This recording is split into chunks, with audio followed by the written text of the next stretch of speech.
Marichel Dandoy, sir.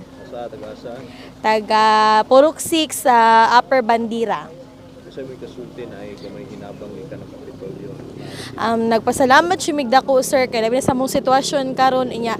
Personal pagid mi giadto ni Madam Didi, nagpasalamat sumigda ko sa iyang presensya nga wala jud mi niya bayai kaming mga taga Balabag nga nanginahanglan giton sa iyang tabang. Dako jud yung pasalamat, sir, sa tanan pud niya nga mga staff. Daghan jud kayong salamat. So may nahitabo sa inyong Pinoyanan. Kuan gyud siya, sir, permiro nga linog, murag nagka-crack lang siya, tapos pagka ikaduha ka linog, murag gamay na lang ginagkubit. Pag ikatulo jud, sir, as in wasak na jud siya, sir. Pagka ikatulo na jud, Sa asa man tulog. diri na lang mi sa evacuation center, sir, nya.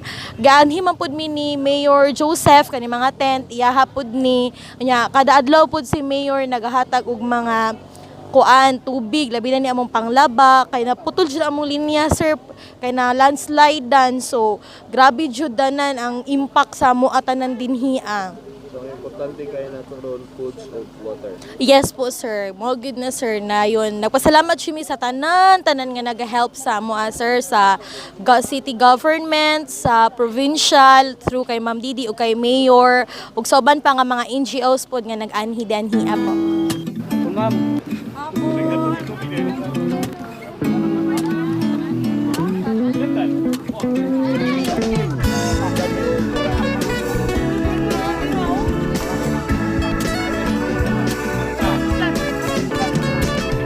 Sama-sama tabayin natin ang Digos.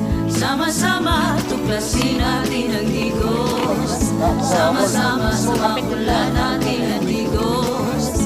Sama-sama sumapayapa nating Digos. Oh, ikaw yan, Digos City, aming tahanan.